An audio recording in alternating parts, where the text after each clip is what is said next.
Paulinho da Força, um grande apoiador do governo atual, rompe com Lula e dispara críticas ao governo. Com a economia em crise e a insatisfação crescendo, ele exige mudanças imediatas. O que você acha dessa reviravolta? Deixe seu comentário, curta o vídeo e compartilhe. Inscreva-se para mais atualizações.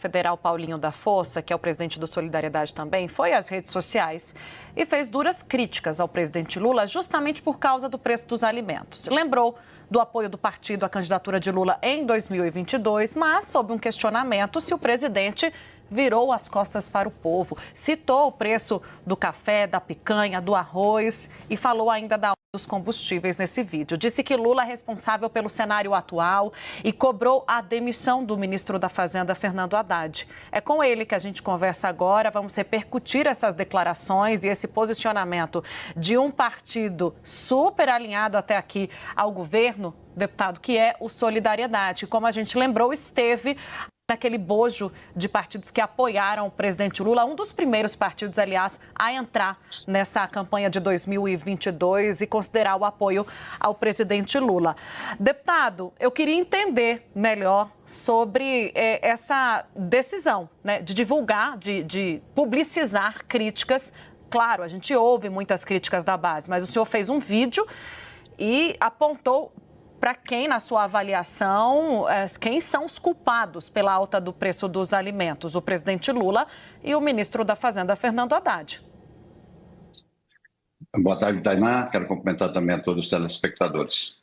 Bom, é um pouco isso, ou seja, um pouco de indignação, né, que está o povo brasileiro. Você vai no supermercado e os preços estão nas alturas. O Nakagawa acabou de fazer uma lista bem maior do que eu fiz.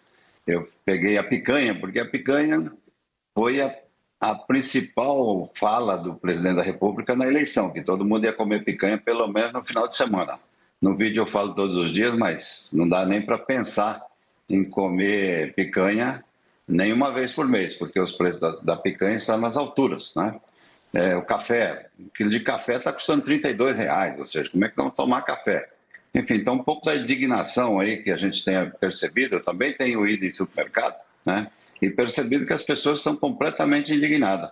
E aí o que mais me deixou revoltado, Tainá, foi a fala do presidente, ou seja, como é que o presidente da República fala para as pessoas não comprar, né? Ele quer dividir um problema que é dele com as pessoas.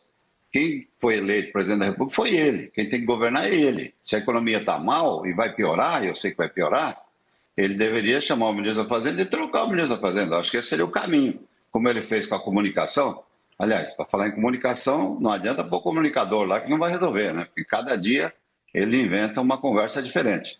Então, as críticas têm um pouco a ver com a indignação das pessoas e um pouco também do, digamos assim, da desesperança, né, que nós, quando apoiamos o presidente Lula, tínhamos. E agora a gente percebe que 2 anos depois o governo não fez nada, não tem uma marca desse governo Lula, ou seja, e o governo fica tentando ainda jogar a culpa para um ou para outro. Então, por isso, fiz questão de gravar aquele vídeo, repercutiu muito além do que eu imaginava, mas um pouco da nossa indignação com o resultado aí do governo Lula. Deputado, essa fala é apenas um desabafo para abrir os olhos do presidente ou é um aceno de que o Solidariedade estará na oposição em 2026? Uribe, boa tarde. Bom, primeiro, se depender de mim, é um partido, né? Tem que ouvir todo mundo, mas se depender de mim, nunca mais apoiarei o Lula. Foi a primeira vez que eu votei no Lula.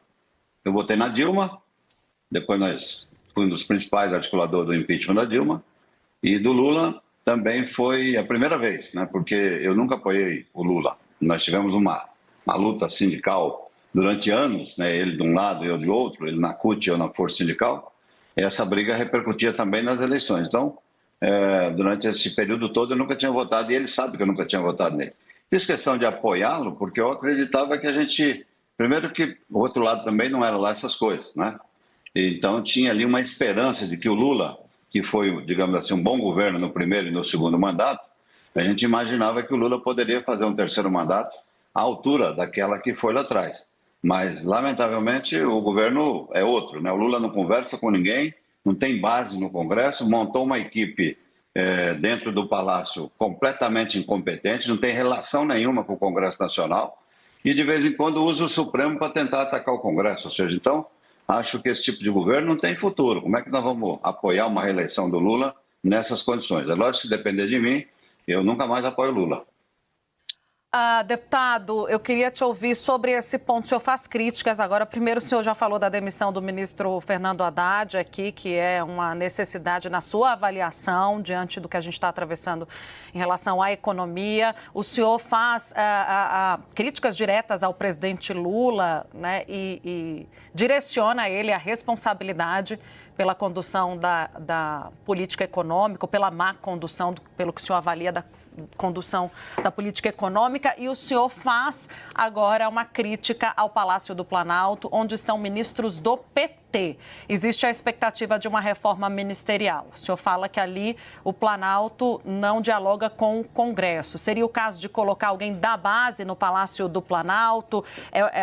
Essa troca, eventualmente, ajudaria a melhorar o ambiente para a base, ou não é suficiente, já que existe um outro problema real, que é esse. É a economia, o preço dos alimentos, a inflação pressionando, enfim, questões da vida real que chegam até a população. Não é só política e estratégia. Olha, Tainá, só para dar um exemplo, né? Como é que o principal interlocutor do governo com o Congresso briga com o presidente durante um ano inteiro e ele mantém esse ministro lá? Você acompanhou em outros governos esse cargo, principalmente esse cargo de que tem relação com o Congresso, não é uma coisa simples, né?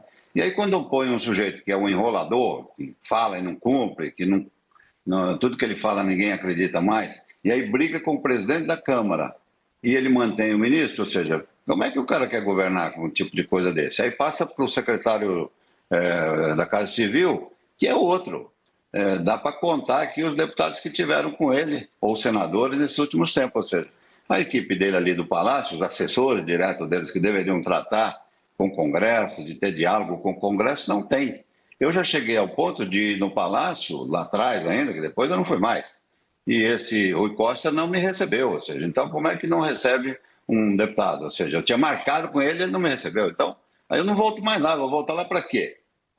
Só se for para sair no tapa com ele, né? Porque o cara não te recebe para tratar dos problemas do Brasil. Então, acho muito ruim a equipe dele ali, a assessoria dele é muito ruim, né? Ou seja, o governo é ruim, a assessoria é ruim, a equipe econômica que vinha lá agora começa a dar esses problemas todos, dólar nas alturas, as bolsas caindo, ou seja, e juros, né, a 13,75, né? A gente sabe que criação de emprego que vinha bem no ano passado, no último mês de dezembro, caiu para 25 mil, estava gerando em torno de 150 mil empregos por mês, e agora no mês de dezembro, descontando a sazonalidade aí, deu 25 mil pessoas empregadas, ou seja, isso tem uma tendência de queda. Na medida que as pessoas começam a perceber que os preços dos alimentos estão subindo, que a inflação voltou, que a caristia voltou. Estou falando caristia porque é uma fala tradicional do PT dizer caristia, né? Nem outros governos. Agora, então, estou repetindo aqui, a caristia voltou.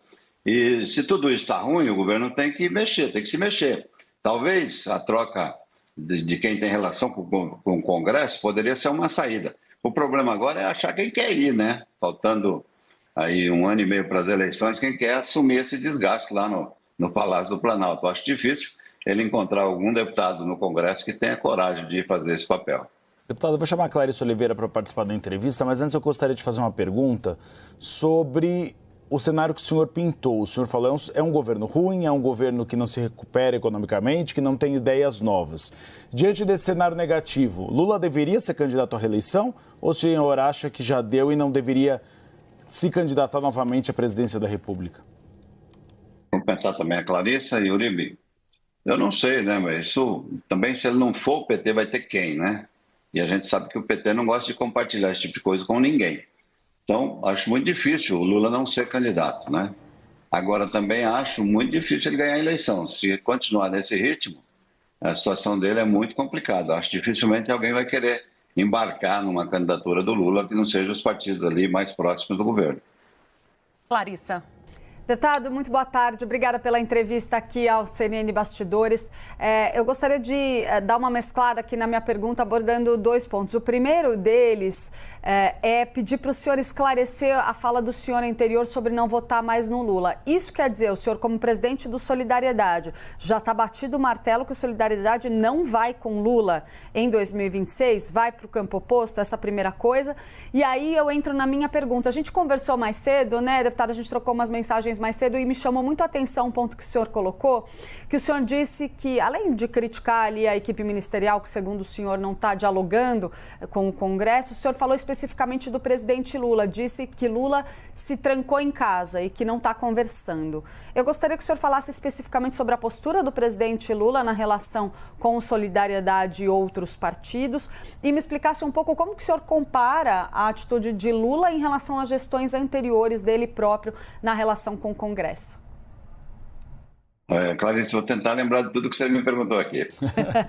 Primeiro, eleição presidencial está longe ainda, né? Nós estamos falando aqui em 2025, eleição em novembro de 2026.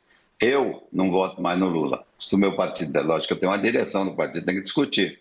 Mas também nem sabemos quem são os próximos candidatos, os outros candidatos. Tem muita gente se colocando, mas não está claro quem são os candidatos.